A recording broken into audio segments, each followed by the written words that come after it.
Hello दोस्तों, welcome back to my channel. आपका मेरे चैनल इंडियन हिस्टोरिया पर स्वागत है। और अगर आप मेरे चैनल पर नए हैं तो प्लीज़ मेरे चैनल को सब्सक्राइब करें और बेल आइकन पर भी क्लिक करना बिल्कुल मत भूलें, जिससे आपको मेरी वीडियोस की हर नई नोटिफिकेशन मिलती रहे। तो चलिए नेक्स्ट स्टडी करते हैं कुछ। तो लास्ट क्लास में हमने क्या डिस्कस किया था? हमने स्टडी किया था कि भारत का जो नाम था भारतवर्ष था और भरतों का देश था, वो कहाँ से मिला था हमें? हमें वो मिला था महाकाव्य और जो हमारे पुराण थे उनमें से। लेकिन हमें जो क्या बोलते थे, भारती बोलते थे या फिर भरत की संतान के नाम से पुकारा जाता था। और जो हमारा जो ईरानी लोग आए थे, यूनानी लोग आए थे, अरबी लोग आए थे, उन्होंने अलग अलग नाम दिए थे हमारे भारत को। तो किसी ने हिंद बोला था तो किसी ने हिंदू, और जो यूनानी थे उन्होंने बोला था इंदे। ठीक है, फिर यहीं से हमारे जो देश का नाम क्या पड़ा था, इंदे से पड़ा था इंडिया। और अरब ने जब हिंद से नाम से पुकारा तो उन्होंने क्या नाम दिया हमें? हिंदुस्तान के नाम से। ठीक है, तो उसके बाद हमने नस्लें स्टडी की थी कि हम कौन कौन सी नस्लों से बिलोंग करते हैं। तो आज हमें क्या पढ़ना है? जो हमारा इतिहास है, इतिहास आगे 3 पार्ट्स में डिवाइड है, जिसके नाम है हमारे पास प्राचीन इतिहास, मध्यकालीन इतिहास और आधुनिक इतिहास। तो हमारे पास जो इतिहास है, भारत का जो इतिहास है, वो 3 पार्ट में डिवाइड है। तो 3 पार्ट कौन कौन से हैं? सबसे पहले है प्राचीन इतिहास, प्राचीन इतिहास। फिर उसके बाद है हमारे पास यहाँ पे, ये फर्स्ट है हमारा। फिर हमारे पास है सेकंड, जिसको हम बोलते हैं यहाँ पे मध्यकालीन इतिहास, मध्यकालीन इतिहास। फिर जो थर्ड है हमारे पास वो है आधुनिक इतिहास, आधुनिक इतिहास। और जो हमारे पास प्राचीन इतिहास है, ये भी आगे हमारे पास 3 पार्ट्स में डिवाइड है। तो वो जो 3 पार्ट हैं इसके, वो देख लेते हैं अब। तो वो 3 पार्ट कौन से हैं? पहले हम ये जो यहाँ पे हमारे पास क्या बनेगा, एक ग्राफ बनेगा। उस ग्राफ को आप डायग्राम को अच्छे से देखिए और याद कीजिए कि हमारे इतिहास को कितने पार्ट्स में डिवाइड किया गया है। ठीक है, पहले पार्ट्स हैं, फिर आगे सब पार्ट्स भी हैं उसके। तो आगे क्या है हमारे पास? प्राचीन इतिहास, मध्यकालीन इतिहास और आधुनिक इतिहास। तो ये तो मेन पार्ट हो गए।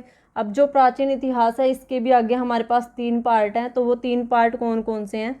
सबसे पहले है हमारे पास प्राग्ञैतिहासिक, प्राग्ञैतिहासिक काल। ठीक है, सेकंड है हमारे पास इसका ही जो सेकंड पार्ट है, वो है आद्य ऐतिहासिक काल, आद्य ऐतिहासिक काल। फिर है हमारे पास ऐतिहासिक काल।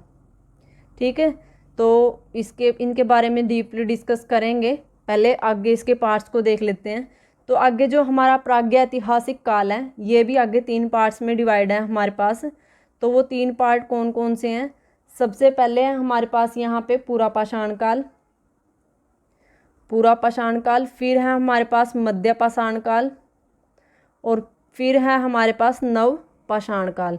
पाषाण क्यों लगा रहे? क्योंकि इसको पाषाण के नाम से भी जाना जाता है। जो ये हमारा प्राग्ञैतिहासिक है, इसका जो सेकंड नेम है वो क्या है? पाषाण काल है। फिर उसके बाद जो हमारा यहाँ पे पूरा पाषाण काल है, इसको भी आगे 3 पार्ट्स में डिवाइड किया गया है। तो वो 3 पार्ट हमारे पास कौन कौन से हैं? सबसे पहले आता है निम्न पूरा पाषाण काल, फिर आता है मध्य पूरा पाषाण काल, फिर आता है उत्तर पूरा पाषाण काल। ठीक है, तो आई होप कि आपको यहाँ तक का जो हमारा ये चार्ट है ये समझ में आ गया होगा कि हम सबसे पहले हमारे पास कितने का पार्ट थे? 3 पार्ट थे। इतिहास को 3 भागों में बांटा गया। 3 भाग थे हमारे, प्राचीन इतिहास, मध्यकालीन इतिहास, आधुनिक इतिहास। फिर उसको जो प्राचीन इतिहास था उसको फिर आगे 3 पार्ट्स में डिवाइड किया गया, प्राग्ञैतिहासिक, आद्य ऐतिहासिक और ऐतिहासिक। फिर जो प्राग्ञैतिहासिक थे उसके भी आगे 3 पार्ट थे, पूरा पाषाण काल, मध्य पाषाण काल, नव पाषाण काल। फिर आगे जो पूरा पाषाण काल थे उसके भी 3 पार्ट थे, निम्न पूरा पाषाण काल, मध्य पूरा पाषाण काल और उत्तर पूरा पाषाण काल। तो फिर अब हमने प्राग्ञैतिहासिक काल के पार्ट तो पढ़ लिए, तो फिर इसका मतलब तो आद्य ऐतिहासिक और ऐतिहासिक के भी होने चाहिए। लेकिन क्या है, जो आद्य ऐतिहासिक है इसके अंदर हमने कौन सी सभ्यता को रखा? सिंधु सभ्यता को रखा।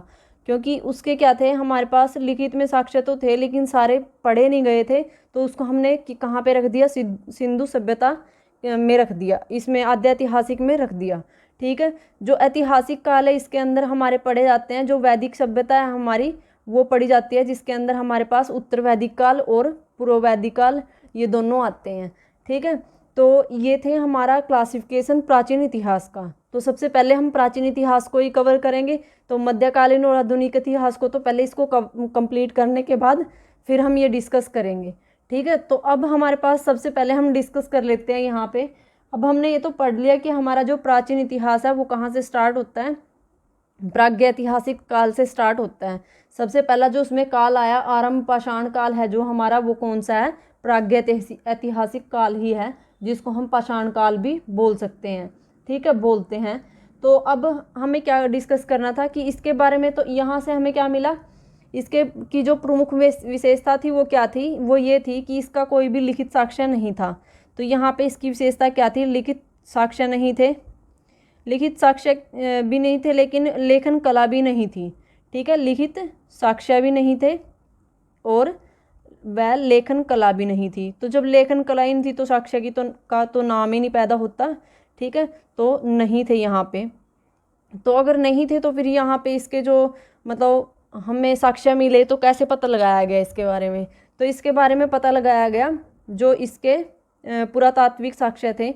जैसे कि इसको पाषाण काल बोलते हैं, तो इसका मतलब यहाँ पे पत्थरों का काल रहा होगा।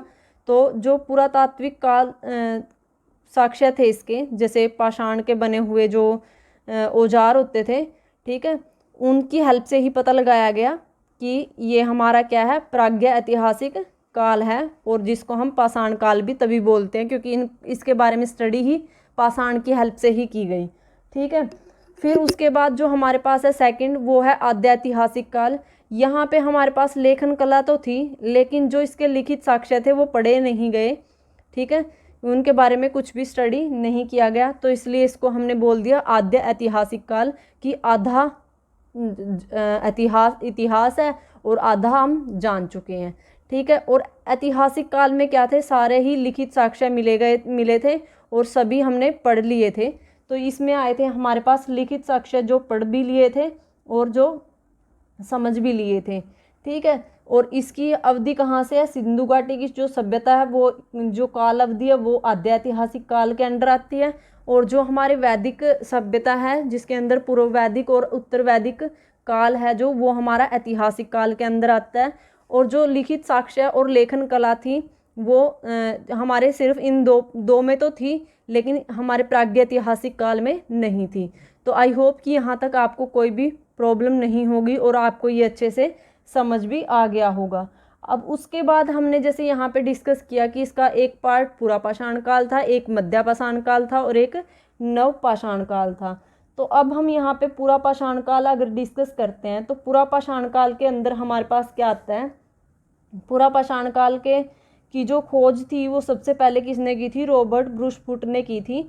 और कहाँ पे की थी, मद्रास में पल्लावरम जो जगह थी वहाँ पे इसने खोज की थी। और ये कौन से सन की बात है, ये 1863 की बात है।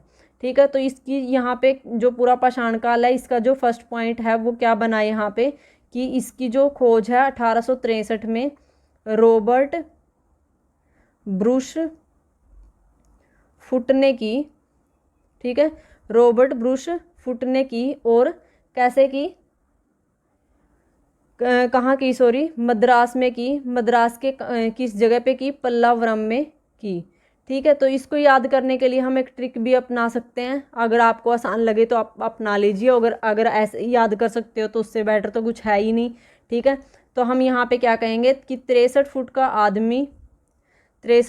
आदमी रॉबर्ट ब्रूस कहाँ पला, मद्रास के पल्लावरम में पला। ठीक है, मद्रास में पला, तो मद्रास में पला पल्लावरम। ठीक है, और 63 फुट का आदमी, तो 63 से यहाँ याद रहना चाहिए आपको कि 1863 में हमारी क्या हुई थी, पहले जो प्रागैतिहासिक काल का जो पूरा पाषाण काल था उसकी खोज की गई थी, उसके साक्ष्य मिले थे हमें मद्रास से। किसको मिले थे, रॉबर्ट ब्रूसफुट को मिले थे।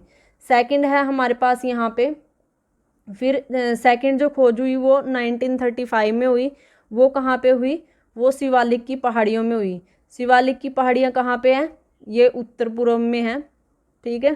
तो उत्तर पूर्व में शिवालिक की पहाड़ियाँ हैं, वहाँ पे इसकी क्या हुई? खोज हुई। और वहाँ पे किसने की इसकी खोज? वो की वहाँ पे डी टेरा व पीटरसन ने, डी टेरा व पीटरसन ने। तो इसको याद करने के लिए आप ट्रिक अपना सकते हो। तो वो क्या, कैसे याद करोगे? तो यहाँ पे इसको ऐसे याद कर सकते हो। 1935 में टेरा ने पीटर के सन को शिवालिक की पहाड़ियों में पीटा, ठीक है। कैसे? यहाँ से कैसे याद कर सकते हो इसको?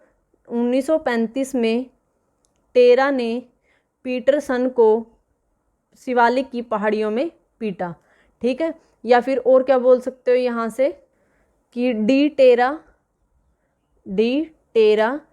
1935 में शिवालिक की पहाड़ियों में पिटा, ऐसे भी बोल सकते हो, ठीक है। ये सिर्फ एक ट्रिक है, कोई वो नहीं है। आपको अगर करनी है तो या अगर आपको आसान लगी हो तो कर लो, अगर नहीं आसान लगी तो इसको आप लीव कर सकते हो, ठीक है। तो अब हमने यहाँ पे क्या पढ़ लिया? 2 ट्रिक पढ़ ली, और जिससे हमने इसके ईयर को भी याद करने की कोशिश की। तो वैसे तो ऐसे ही याद रह जाएगा अगर आप बार बार इसको रिवाइज करते रहोगे, ठीक है। तो अब आगे इसके बाद हमारे पास क्या है यहाँ पे? ये तो जो हमारा पूरा पाषाण काल था वो आगे किस में डिवाइड था? निम्न, मध्य और उत्तर पाषाण काल में डिवाइड था। तो नेक्स्ट क्लास में हम क्या पढ़ेंगे? हमारे जो निम्न पूरा पाषाण काल था उसके बारे में डिस्कस करेंगे।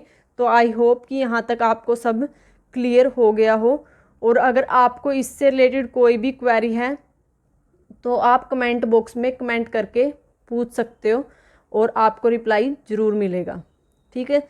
और अगर आपको मेरी वीडियो अच्छी लगी तो वीडियो को लाइक और शेयर करना बिल्कुल मत भूलें, और बेल आइकन पर भी क्लिक ज़रूर करें, और कमेंट बॉक्स में कमेंट भी ज़रूर करें।